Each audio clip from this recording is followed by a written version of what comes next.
Hello all, I'm Sai and in today's video I'm going to recommend you 5 big books which are totally worth your time. I have books from various different genres, namely 2 fantasy books, 1 murder mystery, 1 horror and 1 non-fiction book. So if you like any of these genres, trust me, you're going to be enjoying these books for sure. So without any further ado, let's get into the books right away. The first book that I'm recommending you is probably the most popular of all these 5 books, and it is The Secret History by Donna Tartt, which is an adult murder mystery book, and it is also kind of a dark academia book because it is set up against a college backdrop. Here we follow a group of students in a very elite college that is situated in a very misty, hilly region, and what happens in the first few chapters or first few pages of the book itself is, it is revealed to us by the author that one of these students is killed by the other students inside the group, and who has killed them, why they have killed them, and how they have killed them is the actual plot of this book. The best part about this book more than anything for me is the writing of the author. The author just makes you feel like you are inside the place where all these things are happening because she builds up the atmosphere super beautifully, and the aesthetics of this book are also really beautiful when you keep on reading them. The author has basically taken 8 years to just bring the proper feel for this, and I can easily say that she has achieved what she wanted in the exact way to the dot. It is definitely one of my all-time favorite books now, and I also want to reread it pretty soon. It is quite a huge book, over 600 pages long, but trust me, each and every minute you spend reading this book will be completely worth it. Next we have Shaman's Crossing by Robin Hobb, which is the first book inside the Soldier's Son trilogy, which is an adult fantasy series. Okay, all the 3 books inside the series are huge, and the first book is the shortest of all the 3 books, which itself is more than 500 pages long.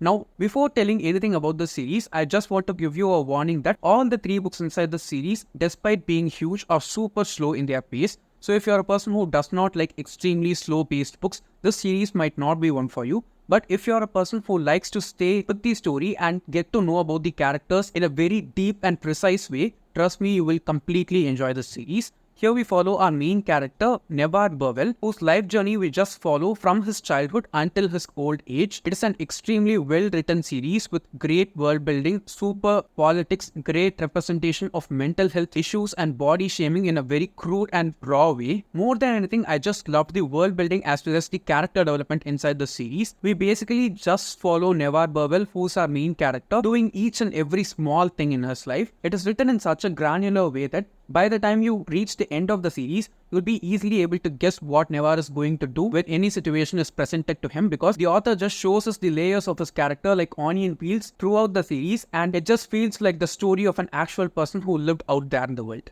The next one is by one of the greatest storytellers of all time, and it is Lizzie's Story by Stephen King.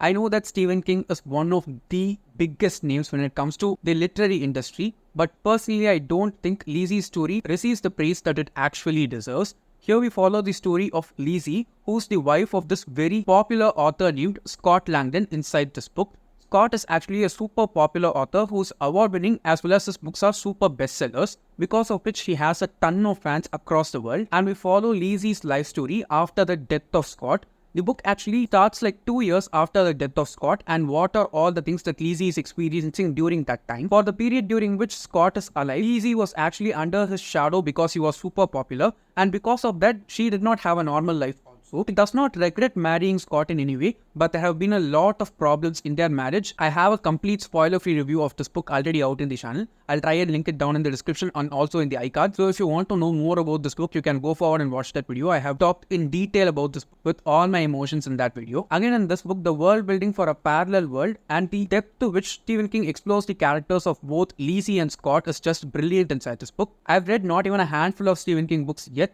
but only after reading this book, I can easily say that I have become a fan of this man. Next, we have another first book inside a grimdark adult fantasy series, and it is Empire of the Vampire by Jay Kristoff, which is easily the best vampire story that I've read so far in my life. Okay, I've not read that many vampire books, but in each and every one of the other books that I've read so far, vampires have been romanticized in a way, but here it is not at all like that. Vampires are just shown as bloodthirsty, dark creatures who just live during the night and try to bring down the human race as a whole. In this book, basically what has happened is the sun has set and not risen for the past 20 years, and there is this group of vampire hunters who themselves are half human and half monster. And in that particular group or line of people, the last person, Gabriel De Leon, is the only person who lives right now. and it is basically his responsibility to save the entire world from being acquired by the vampires as a whole. Here also we follow the life story of Gabriel de Leon from his childhood until the point to which he is there right now, and he is actually dictating his own life story to another vampire who's chronicling his life. Now this is clearly adult grimdark fantasy, so if you're not an adult, please don't read this because it is graphic, it is explicit, and there's like a ton of cussing inside this book. And specifically if you're a person who likes to read a lot of cussing inside your books, trust me, you will enjoy this one because J. Kristoff is one of the most creative people when it comes to cussing in his books. And in this book, it has gone to another different level. Again, it is quite huge, nearly 900 pages long, and each and every chapter and word of it is completely worth it. The last book that I'm recommending in this video is basically the most difficult of all the books that I'm recommending, hence at last. I'm saying it is difficult because it's not just very huge, it also has a very difficult level of language to read. So if you're a beginner, please don't read this book. And the next thing is that it is a heavily spiritual book, so you have to read it with a very open mind in order to receive all the things that the author is trying to convey through the book. It is basically an autobiography, and the book is Autobiography of a Yogi by Paramahansa Yogananda. I read this book 2 years back, and trust me, it was definitely not an easy experience reading this book because the author has such a beautiful language that it becomes a bit difficult to understand if you keep on continuously reading this book. Again, this is not another book that you can binge read. It will take time for you to imbibe each and every chapter inside this book because there is so much going on continuously and there is so much that the author is trying to give you. And as I said before, it is completely heavily spiritual in its tone. So if you want to receive all the good things that the book has to offer, you need to read it with an open mind. If you have some prejudices, it's not going to help you while reading this book at all. It will just make the reading process and journey even more difficult and not pleasant, and it will also not let you get all the things that the book is trying to offer. So if you like to challenge yourself and also get a lot of rewarding things after reading a book, you need to try reading this one. So yes guys, those are all the 5 big books which are completely worth your time. Trust me, if you read any of these 5 books, you will spend a lot of time reading them, but the time that you spend reading them will be totally worth it. And if you have any big book recommendations for me, please do let me know down in the comments below so that I can go forward and try those books. And if you did find this video useful and enjoyable in some way, don't forget to give it a thumbs up and also share it to your friends. And if you want to get more content from me, do subscribe to the channel. Thanks for watching and have a great rest of your day.